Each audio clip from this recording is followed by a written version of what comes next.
Ahoy there, library fans. My name is Dale the Librarian. I'm your librarian, and today we're going to look at just the basics of academic libraries, and you're going to fetch a few things. So if you have Canvas open in another tab, you can open up the assignment and we can do it together. But the main idea is to get you oriented with like what academic libraries are about and how you can generally use them just starting out. And know that you have a librarian. That's one of the first things. So today we're going to be looking at the big four things that you need to know about every academic library and how to use them. And this is true of every academic library. So if you find yourself at another institution, these things work the same way. And then we're going to look at how all information has value. And you can measure that value using information criteria or like a measurement tool or things like that. I'll show you one of them. But sometimes our gut feeling is wrong. Sometimes our emotions are wrong. And so these are very quantitative criteria for determining the value or whether we should believe something or not. And then this is all in the library assignment as well. Okay, so first thing is the big four. So every academic library has a library catalog where you can look up things.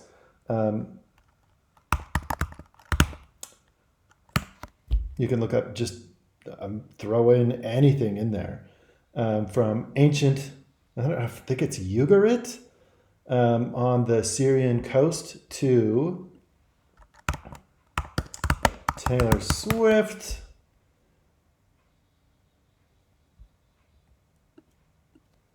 to football. Let's see, what should we do? Football.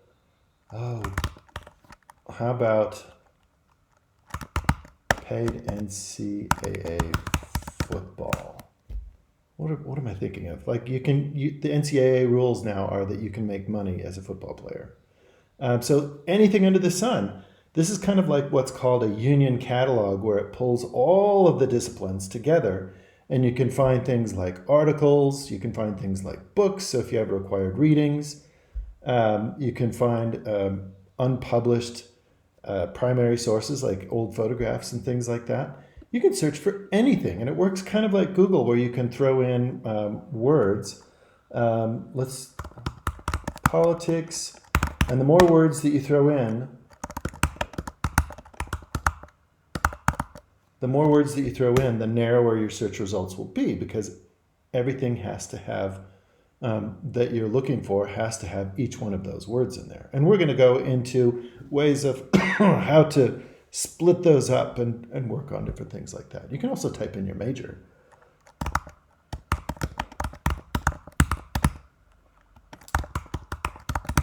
And you could do something like that. We'll do an exercise in just a minute about that. But look at that. There's like every discipline has nuances. So you could do employment, you could do education, you could do, I don't know, government policy. So think of this as kind of like a catch-all that has everything in it.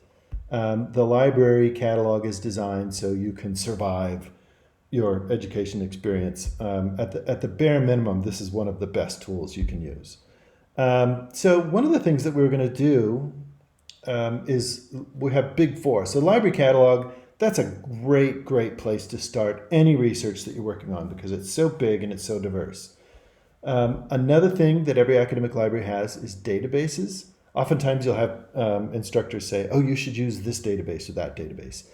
These are more narrow, disciplinary specific things. And so you can go in by name. So if somebody said, oh, you should go to Academic Search Ultimate, or you should go to EBSCO, or you should go to JSTOR, you can go in by the name, but you can also go in by discipline. So if you find yourself being in a biology class and you're like, oh, I want to do research in biology only, I don't want everything, you can see the biology librarian has recommended this one. And then there's a whole bunch of other ones as well. So a little bit of trivia. If you go down into type, you can see like newspapers and things like that. But if you go to videos, these are videos that are free for you to watch. And the best one for watching stuff in a fun entertainment sort of a sense is called Swank Digital Campus. There's a bunch of pop films in there. So it's kind of like academic Netflix. Some old stuff, some new stuff. So take a look at that. The third thing that every academic library has is you have access to everything. So whether it's in our collections or whether it's cited somewhere and we don't have access to it, you can ask me, or you can go to Interlibrary Loan. Interlibrary Loan allows you to fill out a citation information and they'll deliver it for you. Especially since the pandemic, this became a really good service where you can get just about anything delivered. I had something that I found and it was in the basement of a library in Ohio, and it was only in microfilm. So I ordered it through this, and they scanned it and sent it to me, and there you go. This is a free for you service.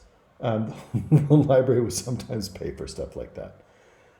Research guides. Here's a little teaser. Did you know that everyone has their own librarian for every discipline? And you could just say, well, my major is... What is my major? I gotta wait for this to load. But you could type in your major here and find out who your librarian is. Or you could just cruise through these.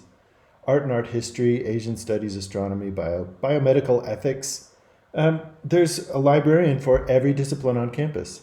So you could, say I'm a studio art class and I'm just like, oh man, I want to know who to talk to. This is where you will find the librarian. It's Luke. How would you ask Luke a question? You'd be like, I'm an art major. What should I look at? Can you show me the databases? Can you show me the books? What do I need to know about library resources so I can be the next Roy Lichtenstein? And then Luke will be like, yeah, let's do this because we have all these different resources that you might not know unless you had a guide. So those are the big four. So if you go into the catalog and do whatever your major is and employment, how do you get a citation off of that? How do you get a citation off of anything? Well, I've already done a search because it took forever. But when you do a search for anything, you can narrow down to peer-reviewed journals. You can narrow down to a specific subject. So I want to do employment in science and technology. Whatever you type in, there's ways of narrowing it down. We'll do more of this as we go. But if you find an article that looks good and you want to cite that, wink, wink, this is in the library assignment, all you have to do is click on the article itself from the library catalog, and there's a little citation generator right here. All you have to do is click on citation, click on APA, and then cut and paste this. So this is like fraught with errors, but I think this is good enough for today. Just so you know that there's citation generators in all of these things, and you can do due diligence as you go through stuff to just grab a little bit of data about that. All right, so let's go into information criteria. The next thing, if you go to research guides, is I have a set of information criteria called Padre. There's several out there though. There's some called Radar, there's some called CRAP, but information literacy criteria is a list of rules that you can measure information with. So let me show you Padre.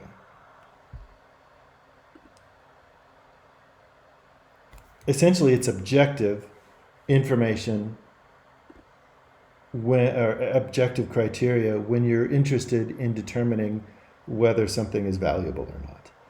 So my criteria for Padre are, and you can use any of these to determine whether something is valuable or not, is why does the information exist? Are they trying to sell me something? Are they trying to change my mind? Or is it so I can decide and make up my own mind? Is it for entertainment? Is it for disruption? We should know and kind of guess what the information is for. Is it to make me angry? A lot of, not memes, like disinformation and propaganda is there to provoke people. And so if I'm being provoked, there's a gnat. Authority, do I know who's saying it? A lot of memes and things don't have an author that we can look up. So if somebody says something inflammatory that makes it goes, yeah, that's me, but then we try and find out who said it, it's like, well, gosh, I don't know. I looked up a book the other day and I was incensed to find out the author was this very biased Institute. When was the information produced? Is this information that I was looking for, or is it something that was forwarded to me? So if you go like Instagram and social media, there's a lot of stuff that just pops up involuntarily that you didn't subscribe to. And who does the author represent? So let's go and let's look up a meme. Let me show you a fun trick. If you're in Google, you can do what I call a contextual search by just typing in the thing that you're looking for, and then you can put any keywords after the colon. So I'll do student debt. You could look up a meme for anything really. I wonder, and then I'll go to images, and let's run something through the criteria. Okay. And the cool thing about this is it allows you to look at something objectively. We're no longer tied to looking at something, whether we react or agree or tying our values. We can look at it objectively, kind of like a doctor looking at a broken leg.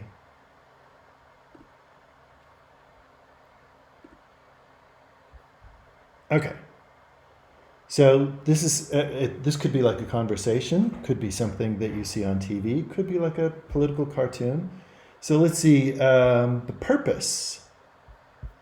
The purpose of this one, and sometimes we just have to guess. The purpose of this one is, I don't know, that maybe to provoke, maybe to give a little bit of blowback on the student loan forgiveness. Maybe it's to come across with a political point of view. So it's kind of like the purpose isn't really to inform. It might be biased. Who's the authority? Who is saying it? Well, it says here it's the Augusta Chronicle from 2019. So I don't know. So we have date in there. It's pretty recent. But is the Augusta Chronicle a scholarly source, or do they represent a particular constituency? We don't know. Oftentimes the answer for the criteria is we don't know. So I don't necessarily know who's saying it, and I don't know the reputation, so I'd have to look up that person. Date 2019, this is pretty close. Was I looking for this? Was I looking for like student loan information and I found this and I got provoked? No, I was not looking for this. Maybe it found me. Editor, who does the author represent? Well, looks like they represent kind of like a point of view. So let's look at something in the library catalog. Student debt.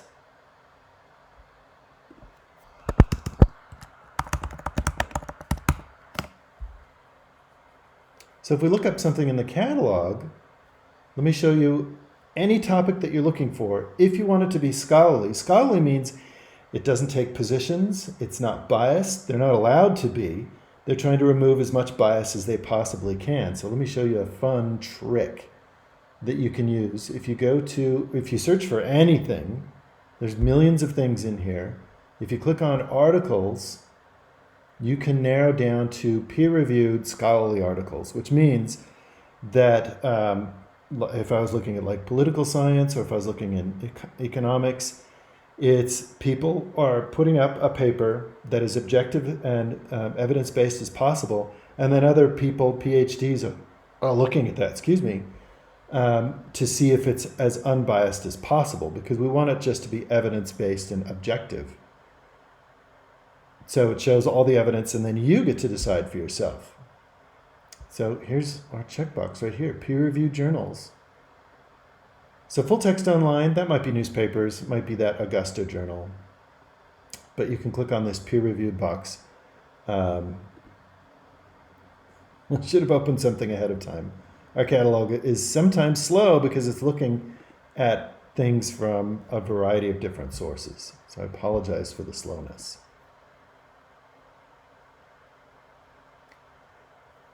Macroeconomic implications of student debt at state level analysis. That sounds enlightening, doesn't it? Journal of Money, Credit, and Banking. So we know what angle they're coming from. They're looking at the financial services industry. But the purpose of this, they're not trying to persuade somebody into voting one way or another. they're kind of like just showing you, so they're even citing evidence. Using state level data, we show a rise in outstanding student debt.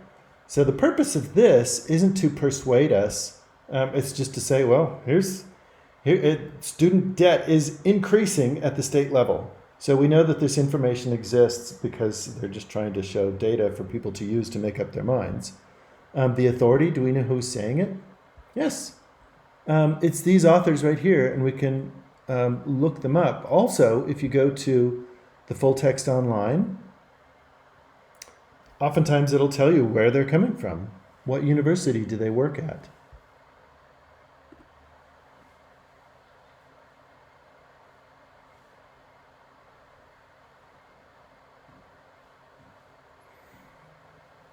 So there's a full display of who these people are. So there's the email address, and we can write to them. Here's all of their data. There's information about the authors. So that's really good. We know who's writing this. The date is always there. The relevance, well, was I looking for this or did it find me? None of this gets pushed to you, but it's always like things that you're looking for in keywords, and you get to sift through. Who does the author represent? Well, they represent that Journal of Banking and something. Okay, so I think I've given you everything you need to know on how to do the library assignment, but if there's any questions, I'm getting the sunrise in here. If you have any questions, let me know. This is meant for you to dig around in and see what you can find. Try fun keywords for you, things that you're interested in, and see what you can track down. There's so much out there to find.